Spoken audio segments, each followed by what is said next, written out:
예수님께서 공생애를 시작하시면서 온 힘을 다해서 전파한 것이 무엇이냐면 하나님의 나라예요. 하나님의 나라. 이 하나님의 나라는 땅이나 장소와 같은 공간의 개념이 아닙니다. 마태복음 4장 17절 말씀입니다. 이때부터 예수께서 비로소 전파하여 이르시되 회개하라 천국이 가까이 왔느니라 하시더라. 오늘 예수님은 하나님의 나라인 천국이 가까이 왔다고 말씀하셨어요. 이는 오늘 사람들이 살아가는 삶 속에 하나님의 나라가 가까이 와 있다라고 하는 것을 말씀하신 겁니다. 오늘 우리가 죽어서 가는 나라가 하나님 나라가 아니라 하나님의 나라가 지금 이곳에 임하였다는 거예요. 아멘. 그래서 이 하나님의 나라는 두 가지 특징이 있습니다. 하나님의 나라가 되려면 첫 번째는 뭐냐면 우리가 죄를 회개하고 예수 그리스도를 영접해야 되는 거예요. 이게 하나님 나라를 이루기 위한 첫 번째 특징입니다. 그래서 하나님의 나라의 특징은 죄를 회개하고 죄 씻음을 받아서 의인들이 모인 공동체가 되는 거예요. 구원받은 백성. 그 두 번째는 그 공동체는요 예수 그리스도의 통치를 받습니다. 예수님이 다스리시는 거예요. 그래서 예수님의 말씀대로 살고 예수님 말씀에 순종하는 거예요. 이 두 가지를 모두 담당하는 사람들이 오늘 저와 여러분.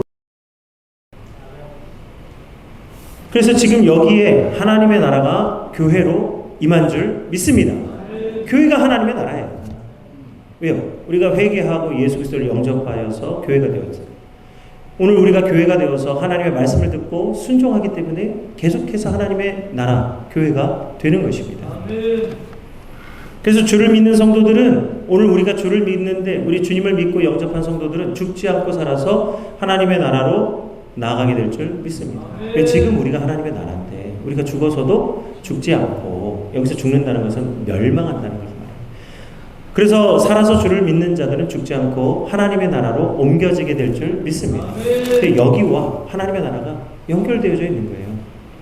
천국 따로 교회 따로 아니고 교회와 천국은 같은 것입니다. 그래서 예수 그리스도의 복음의 핵심은 오늘 교회입니다. 그래서 교회는 반드시 죄를 고백하고 회개하여 예수 그리스도를 믿을 때 교회가 되는 줄 우리는 믿습니다. 우리 교회의 미래 모습이 천국이에요. 지금 우리 교회가 이렇게 모여서 예배하고 함께 교제하고 주의를 감당하는 이게 미래의 천국의 모습이라는 거예요. 천국이 완전히 다른 것이 아니고 오늘 우리 모인 성도들이 예수 그리스도의 이름으로 하나 되고 은혜를 누리고 사랑하는 이것이 천국이라는 거예요. 그래서 천국의 모형인 교회에는 한 가지 특징이 더 나타나게 됩니다. 모이기에 힘쓰고 예수님을 사랑하고 성도들과 진정한 교제를 나누는 교회 안에는 반드시 하나님의 나라의 역사가 나타나게 될 줄 믿습니다. 그래서 예수님은 제자들을 파송하시면서 하나님의 나라를 선포하게 하실 때 한 가지 더 주신 게 있어요. 그게 마태복음 10장 7절에서 8절의 말씀입니다. 우리 한번 같이 공독해 보겠습니다. 가면서 전파하여 말하되 천국이 가까이 왔다 하고 병든 자를 고치며 죽은 자를 살리며 나병한 자를 깨끗하게 하며 귀신을 쫓아내되 너희가 거저받았으니 거저주라. 아멘. 오늘 주님이 다스리시는 교회, 참된 교회는 성령의 능력으로 치유와 기적의 역사가 나타나게 될 줄 믿습니다. 이게 우리가 하는 게 아니라 하나님이 예수 그리스도를 통해서 성령의 능력으로 하게 하시기 때문에 가능한 줄 믿습니다. 내 의지, 내 마음, 내 상태가 아니라 하나님의 능력으로 하게 하시는 거예요. 그래서 참된 교회는 반드시 기적의 역사가 나타나게 됩니다. 치유와 기적의 역사. 이거 얘기하자면 한도 끝도 없어요. 증거로 삼을 수 있는 것들이 너무나 많이 있습니다. 지난주, 이번 주간에만 해도 이런 치유와 기적의 역사가 있었어요. 그걸 지금 다 설명하자면, 그러니까 2024년도에 하나님이 이런 일을 이루어 주신 것을 다 고백하자면요. 지금 강단에서 지금 설교, 예배 끝날 때까지도 다 못할 거예요. 근데 그거 자랑하지 않는 것, 물론 나누면 은혜가 되고 기쁨이 넘치겠죠. 그런데 그거 얘기하지 않는 이유는 이것은 반드시 참된 교회는 나타나는 표징이기 때문에 이것으로 믿는 증거를 삼으려면 한도 끝도 없겠지만 이것으로 되는 게 아니라는 거예요. 치유와 기적의 역사는 하나님의 선물이며 은사입니다.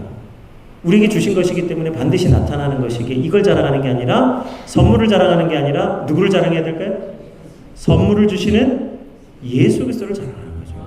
그러니까 기적 자랑하고 뭐 치유 뭐 이런 거 자랑하고 뭐 병 고친 거 이런 거 자랑하면 정작 자랑해야 될 예수 그리스도와 하나님의 나라를 우리가 올바르게 전파할 수가 없는 것이에요. 그래서 예수님이 뭐라고 말씀하십니까? 이 은사는 하나님의 선물로 받은 것이기에 너희는 거저 받았으니 거저 주라고 말씀합니다. 자랑할 것이 아니라 베푸는 것, 나누는 것이라는 거예요. 그래서 모든 은사는 하나님의 나라를 이루는데 사용해야 될 줄로 믿습니다. 이 은사에는요, 사업하는 것도 은사입니다.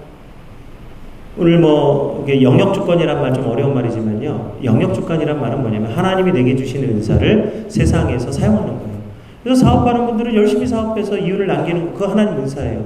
그 이윤을 남겨서 다 뭐하죠? 나 혼자 다 먹어야지 냠냠냠냠냠냠 이게 아니고 하나님이 내게 돈 벌 수 있는 왜요? 은혜를 주시면 그 은혜를 나누는 데 쓰라는 거예요. 거저 받았으니 거저 주. 은사가 하나님 선물인 줄 알면 내 것인 줄 착각하지 않는 거예요. 나누는 거예요. 베푸는 거예요. 잘 가르치는 사람은 그 은사를 잘 가르쳐서 하나님의 지혜와 지식을 나누는 데 사용해야 돼요.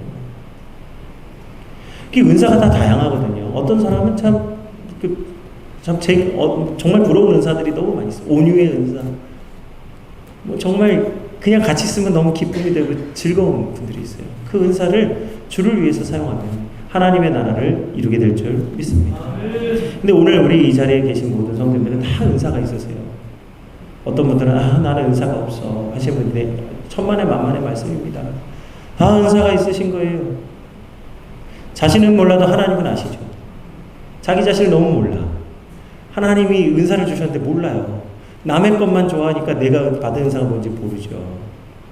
그래서 하나님을 제대로 만나면 하나님이 주시는 은사를 사용하게 될 줄 믿습니다. 예배 시간에 조는 것도 은사죠. 참 그것도 은사예요. 하나님 은혜를 주시는데도 졸 수 있는 것도 은사가 아니면 불가능합니다. 지금 조는 분이 있어서 하는 얘기가 아니에요. 갑자기 생각나서 또 목사님 나한테 하는 얘기지 또 이러면서 그것도 은사죠. 찔림을 받는 것도 은사고 다 은사입니다. 모든 은사는 하나님의 나라를 이루는데 사용될 줄 믿습니다. 그러나 오늘 우리는 기적과 은사를 자랑하지 말고 은사를 주신 우리 하나님을 자랑하게 될 줄 믿습니다. 그래서 그런지 고린도전서 10장에는요 하나님의 몸된 교회들에게 오늘 경고하는 말씀이 있어요. 모세에게 속했던 이스라엘 백성들은 다 구름과 바다를 통해서 세례를 받았습니다. 그리고 그들은 광야에서 신령한 음식과 신령한 음료를 먹고 마셨어요. 홍해 바다를 갈라주시고 마라에 쓴 물을 단물로 바꿔주시고 무리바의 반석에서 물이 나게 하시고 만나와 메추라기를 먹여주셔서 매일의 기적의 연속, 그리고 낮에는 구름 기둥, 밤에는 불 기둥으로 이스라엘 백성을 지켜주셨어요. 매일 구원의 은혜, 매일 하나님의 은혜의 연속을, 항상 하나님의 은혜 가운데 충만했던 이스라엘 백성이었는데 놀랍게도 그들이 한 일이 무엇입니까? 광야에서 한 일이 매일매일 하나님을 만나고 하나님의 영광을 마주한 그들이 한 일이 뭐냐? 구원을 받은 그들 가운데 어떤 사람들은 우상을 숭배하고 어떤 사람들은 음행을 하고 어떤 사람들은 주님을 실험했습니다. 또 어떤 사람들은 주를 원망하다가 멸망하고 또 다른 사람들을 원망해서 그들까지 멸망시켰어요. 그래서 광야에서 이스라엘 백성들은 모세와 아론을 원망하여서 모세는 결국 가나안 땅에 들어가지도 못하고 느보산에서 가나안 땅을 바라보면서 쓸쓸하게 죽었습니다. 모세의 무덤이 어디 있는지 알지 못할 정도로. 왜 그렇습니까? 원망하다가 멸망한 거예요. 아니 매일의 은혜를 받고 매일 하나님의 역사를 경험한 사람들이 왜 그랬을까? 이것은 오늘 우리들에게 교훈을 주시기 위해서 오늘 고린도전서 10장에서 말씀하고 있는 건데요. 무슨 교훈입니까? 그런즉 선줄로 생각하는 사람은 넘어질까 조심하라는 거예요. 그래서 오늘 이번에 우리 자녀들을 위해서 여름 사역을 준비하는 우리 창민교회는 두 가지를 힘써야 될 줄 믿습니다. 첫 번째는요, 우리가 예수 그리스도를 믿고 구원을 받은 하나님의 나라지만 좁은 문으로 들어가기에 힘쓰셔야 돼요. 누가복음 13장 23절에서 27절의 말씀입니다. 우리가 함께 같이 읽겠습니다. 어떤 사람이 여짜오되 주여 구원을 받는 자가 적으니까 그들에게 이르시되 좁은 문으로 들어가기를 힘쓰라. 내가 너희에게 이르노니 들어가기를 구하여도 못하는 자가 많으리라. 집주인이 일어나 문을 한번 닫은 후에 너희가 밖에 서서 문을 두드리며 주여 열어주소서 하면 그가 대답하여 이르되 나는 너희가 어디에서 온 자인지 알지 못하노라 하리니 그때 너희가 말하되 우리는 주 앞에서 먹고 마셨으며 주는 또한 우리를 길거리에서 가르치셨나이다 하나 그가 너희에게 말하여 이르되 나는 너희가 어디서 왔는지 알지 못하노라. 행악하는 자들아 모든 자들아 나를 떠나가라 하리라. 오늘 주님께서 우리에게 하시는 말씀이 뭐예요? 너희는 좁은 문으로 들어가기에 힘쓰라고 말씀하세요. 이 좁은 문은 뭡니까? 하나님의 나라로 들어가는 문이에요. 우리가 밖에서 어떤 일을 했다 할지라도 어떤 많은 일을 했다 할지라도 이 하나님이 원하시는 이 문을 통과하지 않으면 결단코 천국에 들어갈 수 없습니다. 다른 문을 통해서는 결단코 하나님의 나라 들어갈 수 없는 거예요. 그래서 예수님이 좁은 문으로 들어가라고 말씀하고 있습니다. 이 좁은 문이 뭡니까? 우리가 아무리 주님과 함께 주님 앞에서 먹고 마시고 우리가 길거리에서 주님께 말씀을 배우고 아무리 좋은 것들을 많이 했다 할지라도 밖에서 아무리 많은 일을 했다 할지라도 우리가 이 문을 통과하지 않고는 결단코 하나님 나라를 갈 수 없다. 우리가 성전의 문을 통과해서 들어와서 여기서 예배한다고 해서 우리가 교회가 아니에요. 우리가 이 건물 안에서 예배한다고 우리가 교회가 아니에요. 우리가 교회가 되려면 정말로 교회가 되려면 예수 그리스도 양의 문이 되어주시는 예수 그리스도로 말미암지 않고는 하나님의 나라 하나님의 교회가 되지 못한다는 사실을 믿으시기 바랍니다. 다시 말하면 예수 그리스도를 통해서 오직 우리가 교회 되는 줄 믿습니다. 내가 나 된 것은 오직 예수 그리스도의 은혜예요. 그래서 양의 문이 되어주시는 예수님으로 말미암아 우리가 교회가 되었습니다. 실제로 예수님이 양의 문이라고 자신을 소개하셨는데 양의 문은 어떤 문입니까? 이스라엘의 성전의 제물로 사용될 양들이 통과하는 문이기 때문에 사람들이 들어가기는 어려운 문이에요. 양 한 마리가 겨우 통과할 수 있는 문. 매우 작은 문인데 그 문을 통과해서 오직 양들이 예루살렘의 성전에 들어갈 수 있었던 것입니다. 그래서 오늘 우리도 여름 성경학교를 준비하는 우리 모든 성도들이 참으로 보면 교회가 교사와 교육자들만 여름 성경학교 주제와 무엇을 하려고 하는지만 알고 있어서는 안 되는 거예요. 모든 분들이 다 알고 있어야죠. 이번 여름 성경학교를 준비하는 목적을 분명히 알아야 됩니다. 이번 여름 성경학교 예수님과 함께 살아가요라고 하는 목적이 무엇입니까? 우리 자녀들이 예수 그리스도를 분명히 알고 예수 그리스도를 분명히 믿고 함께 살아가게 하기 위해서 이번 여름 성경학교를 준비하는 줄 깨달으시기 바랍니다. 이번 20회 수공과 대하에서 있었던 일입니다. 이제 첫날 월요일 날 저희가 렌트카 2대를 빌렸어요. 그래가지고 저하고 저희 사모님하고 저희 부목사님하고 김진국 집사님 공항 주차장에서 이제 렌트카 빌리려고 셔틀버스를 기다리고 있었습니다. 근데 이 셔틀버스를 기다리는데 사람들이 줄을 안 서고 막 무질서하게 서 있었어요. 그래서 저희도 제일 앞에 갔죠. 질서가 없으니까, 줄이 없으니까 앞에 가는 게 빨리 탈 수 있잖아요. 그래서 앞에 갔더니 버스 기사가 딱 오더니 갑자기 줄을 세우는 거예요. 줄을 서시오. 그러니까 그 사람이 이렇게 줄을 세우는 거기 있는 사람들이 기준이 되는 거예요. 저희가 앞에 아무리 있어도 기사가 줄을 세우니까 기사가 기준이에요. 자기 앞에 있는 사람을 딱 세워놓으니까 그 가까운 데 있는 사람들이 탁탁탁탁 모이는데 저희가 늦게 온 사람보다 먼저 왔는데도 저희보다 늦게 온 사람이 먼저 줄을 서 있는 거예요. 마음이 상해가지고 이건 뭐야 이거. 그래가지고 이제 줄을 섰어요. 몰라요. 다른 분들은 모르겠는데 목사님 저는 마음이 상했어요. 그래가지고 이거 도대체 이건 뭐. 그래서 저희보다 늦게 온 여성팀이 저희보다 앞에 서 있는 거예요. 4명인데. 더운 날씨는 덥죠. 셔틀버스는 이제 사람은 많은데 셔틀버스는 작으니까 계산을 해보니까 이거 2번, 3번 지나야 겨우 이제 셔틀버스 타겠다. 생각이 나니까 막 더 속된 말로 짜증이 나는 겁니다. 한참 기다려야 되겠네. 왜냐하면 그거 타고 빨리 밥 먹으러 가야 되거든요. 근데 그 식사팀은 식사를 다 마쳤을 텐데 저희 늦게 가면 다 모든 게 일정이 늦어지잖아요. 그러니까 막 모든 게 막 그렇게 된 거예요. 더운 날씨 한참 기다렸는데 이제 셔틀버스가 왔습니다. 그래서 사람들이 축축 탁탁탁탁 타는데 계산해 보니까 앞에 여성들이 타면 왠지 서서 가야 될 것 같은 거예요. 자리가 없을 것 같고. 그래서 이거 진짜 늦게 와가지고 앞에 서가지고 막 이런 생각을 하고 있는데 갑자기 이 여성들이 타려고 하는데 버스 기사가 이게 딴 데 가라고 막 손짓을 하니까 이 여성들이 이제 그 버스 못 타고 딴 데로 샜어요. 우르르르 이제 앞으로 밀려나는 겁니다. 그 뒤에 서 있던 저희들이 이제 그 버스를 탔는데 사정을 알고 보니까 이 여자들이 이 렌트카 회사 이름이 비슷해가지고 착각을 해가지고 다른 줄에 서 있었던 거예요. 그 여자들도 얼마나 황당합니까? 한 2-30분 기다려서 버스를 타려고 그랬는데 잘못 썼다고 하니까. 그 이제 그 처음에 줄 세운 여성분이 있어요. 제가, 그분 참, 어렵겠다. 그랬더니, 그래도 사이좋게 잘 가더라고요. 그래서 이제 그렇게 해서 이제 셔틀버스 타고 렌트카를 빌리게 됩니다.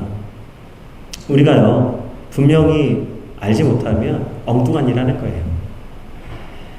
우리 하나님의 나라인 교회와 천국은요, 양의 문이 되어주신 예수 그리스도로 연결되어져 있습니다. 그래서 예수 그리스도를 통과한 자들만이 하나님의 몸된 교회와 하나님의 나라 천국을 소유하게 되는 줄 믿습니다. 그래서 천국과 교회는 따로 떨어져 있는 게 아니에요. 예수 그리스도로 연결되어져 있는 거예요. 천국이 교회고 교회가 천국입니다. 그래서 교회의 미래가 천국이 되는 것이죠. 그래서 오늘 교회에서 하나님의 은혜를 누리지 못하면 천국에서도 천국에 가면 누릴 수 있어요. 여기서는 못 누렸는데 천국 가면 누릴 수 있을까요? 여기서 안 되는데? 그렇죠? 여기서 성도들과 사이좋게 지내지 못하는데 천국 가면 사이좋게 지낼까요? 네, 여기서는 진짜 천국에는 내가 좋아하는 사람만 다 있을 거니까. 꼴보기 싫은 사람하고 막 좋은 사람하고 천국 가면 다 좋은 사람만 있을 거니까. 아이쿠야. 여기서 안 되는데 거기 되겠어요? 오늘 우리가 예수 그리스도로 말미암지 않고는 이 교회가 하나님의 나라를 이루지 못하게 됩니다. 그래서 오늘 우리 아이들에게 예수 그리스도와 함께 살아가요, 이 주제를 준비하는 우리가 먼저 우리 성도들이 교사들만 아이들만 하는 게 아니고 이게 우리 모든 성도들이 다 함께 누려야 될 하나님의 교회예요. 아멘. 우리 조사에 의하면 1988년도 성도들의 신앙생활의 목적이 1위가 뭐였냐? 구원과 영생이었습니다. 1998년도는 교회에 나오는 목적이 뭐냐? 구원과 영생을 누리기 위해서 나왔어요. 근데 2023년도 작년에 조사를 해보니까 지금 교회를 나온 성도들의 1위가 한 48% 정도 되더라고요. 1위가 뭐냐면 마음의 평강과 위로예요. 우리 교회는 그 이 퍼센테이지에 안 들어갈 줄로 믿습니다만 지금 한국교회 성도들의 2분의 1은 2명 중에 1명은 구원과 영생을 얻기 위해서 나온 게 아니고 마음의 평강과 위로를 받으려고 교회를 나온 분들이에요. 그러니까 신앙의 목적이 주를 위해서가 아니라 나를 위해서요. 내가 마음이 평안해지고 내가 위로를 받기 위해서 교회 나온다는 거예요. 구원은 일단 중요하지 않고 일단 지금 이 땅에서 마음이 평안하고 위로를 받아야 되겠다. 날 좀 위로해달라는 거예요. 자, 그래서 다시 이 말씀이 오늘 예수님이 우리에게 말씀하시는 것 아닙니까? 많은 사람들이 다시 좁은 문으로 들어가기 힘써야 됩니다. 예수님을 바라봐야 되는 거예요. 두 번째는요, 우리 모두가 이 천국 잔치에 참여해야 합니다. 아멘. 문을 통과해야만 들어갈 수 있기 때문에 이 잔치를 그러나 이 잔치에 참여하기 위해서 우리가 이 잔치를 사모하고 잔치에서 준비된 모든 것을 누려야 된다는 거예요. 여기 정작 하나님의 나라 안에 들어와 있으면서도 천국 잔치에 참여하지 못하는 분들, 이거 우는 것이냐 웃는 것이냐. 누가복음 13장 28절에서 30절 말씀입니다. 우리 같이 합독하겠습니다. 너희가 아브라함과 이삭과 야곱과 모든 선지자는 하나님의 나라에 있고 오직 너희는 밖에 쫓겨난 것들을 볼 때에 거기서 슬피 울며 이를 갈리라. 사람들이 동서남북으로부터 와서 하나님 나라 잔치에 참여하리니 보라, 나중된 자로서 먼저 될 자도 있고 먼저 된 자로서 나중된 자도 있느니라 하시더라. 아멘. 분명히 예수님께서 문이 좁기 때문에 힘들다고는 말씀하셨는데요. 힘들다고는 하셨지만 그래서 많이 들어오지 못한다는 꼴은 말씀하지 않으셨어요. 오히려 반대로 말씀하십니다. 뭐라고 말씀하시죠? 동서남북 사방으로부터 하나님 나라 잔치에 참여할 자들이 오게 될 것이다. 많은 사람들이. 그래서 하나님께서 택하신 자, 하나님께 합당한 자들이 천국 잔치에 초청을 받게 될 줄 믿습니다. 오늘 우리가 이 자리에 와 있지만 하나님의 부르심에 응답하고 그 문을, 예수 그리스도의 문을 통과한 자들만이 하나님 나라 잔치에 참여할 수 있다는 거예요. 그래서 이 중에는 나중된 자 먼저 되고 먼저 된 자 나중되는 자가 반드시 있게 됩니다. 먼저 믿었다고 해서 맹목적으로 믿으면 결코 예수님을 알고 믿는 것이 아니기 때문에 이것은 참된 믿음이라 할 수 없어요. 맹목적으로 하시는 분들 있죠. 맹목적으로. 이 맹목적 신앙이 결국 이단에 빠지거나 불신앙으로 가는 거예요. 교회 나가봤더니 별 볼 일 없던데. 교회 나갔더니 복 받는다고 해서 나갔더니 복은커녕 맨날 헌금하라고 그러고 맨날 봉사하라고 그러고 맨날 목사님 강단에서 죄고 회개하라고 그러고 혹대로 왔다 혹 붙이고 가고 이제는 못하겠다. 맹목이라는 게 맹목이에요. 그러나 오늘 우리가 예수 그리스도를 반드시 바로 알고 믿으면 결코 흔들리지 않는 참된 믿음을 갖게 될 줄 믿습니다. 그래서 예수님을 만나면 나중된 자 반드시 먼저 되게 되는 것이에요. 그러니까 먼저 믿었다고 해서 먼저 된 게 아니고 나중에 믿었다 하더라도 예수님을 바로 만나면 그가 먼저 된 자가 됩니다. 제가 이번 이 성경학교 주제를 가지고 오늘 말씀 아니고 다른 말씀인데 성경학교 주제를 가지고 금요기도회 때 말씀을 좀 나눴어요. 근데 집사님이신 것 같아요. 한 집사님이 저한테 그런 얘기를 고백하시는 거예요. 그 목사님 그 기도회 때 하신 말씀을 듣고 가만히 생각해 보니까 포도원 품꾼 비유가 생각이 났다는 거예요. 포도원 품꾼 비유가 뭐죠? 포도원 품꾼 비유는 그 포도원을 가꾸는 주인이 그 포도원에서 일할 일꾼을 찾기 위해서 시장에 나가서 3시, 6시, 9시에 일할 사람들을 찾는 거예요. 그래서 그 사람들을 다 불러서 포도원에서 일하게 하는데 이 주인이 11시, 일을 마쳐야 되는 시간 바로 1시간 전에 또 나가서 일꾼을 부르는 거예요. 그래서 1시간 남겨놓고 들어와서 포도원에서 일한 그 1시간짜리 일꾼들에게도 한 데나리, 아침에 3시에 와서 일한 사람에게도 한 데나리를 주는 거예요. 그래서 그 집사님 그런 얘기를 하시는 거예요. 그 고백하는 거예요. 이 말씀을 듣고 나니까 그 누가복음의 품꾼 비유가 무슨 뜻인지 좀 알게 되었습니다. 그 얘기하시는 거예요. 저는 그게 그렇게 연결할 거라고는 생각을 못 했는데 집사님 그렇게 얘기하시는 거예요. 뭐예요? 예수 그리스도에 대한 믿음이 말씀이 작동되기 시작하니까 주님의 말씀이 다른 말씀이 작동되기 시작하는 거예요. 예수님을 말씀 속에서 전하고자 하는 예수님을 바르게 생각하니까 다른 복음서에 다른 말씀에도 있는 예수님의 말씀이 생각나고 기억나고 그것이 작동되기 시작하더라는 거예요. 그게 그 뜻이구나. 맹목적 신앙은요, 말씀이 말씀으로 교훈되지 못하고 믿음이 믿음으로 이르게 하지 못하는 거예요. 왜? 맹목이니까. 그러나 예수님을 바르게 믿으면요, 말씀이 말씀으로, 믿음이 믿음으로 하나님의 나라를, 교회가 하나님의 나라를 이 땅 가운데 임하게 할 줄 믿습니다. 이게 오늘 우리 교회의 사명이요. 이번 여름 성경학교 우리에게 주신 하나님의 사명이 될 줄 믿습니다. 그러니까 여름 성경학교는 우리 교육자나 교사들만 하는 일이 아니에요. 천만의 만만의 말씀. 나하고는 상관없는 일이죠. 우리 모든 교인이 이번 여름 성경학교의 이 잔치에 다 같이 참여해야 되는 거예요. 여기 오며 가며 교회 행사하고 있으면 오세요.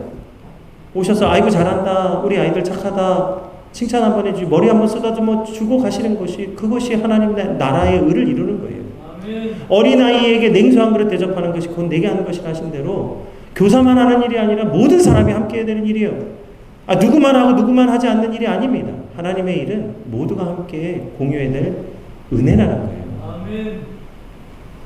그래서 반드시 이번 여름 성경학교에 하나님께서 택하신 주의 어린이들을 동서남북 사방에서 불러 모아 주실 줄 믿습니다.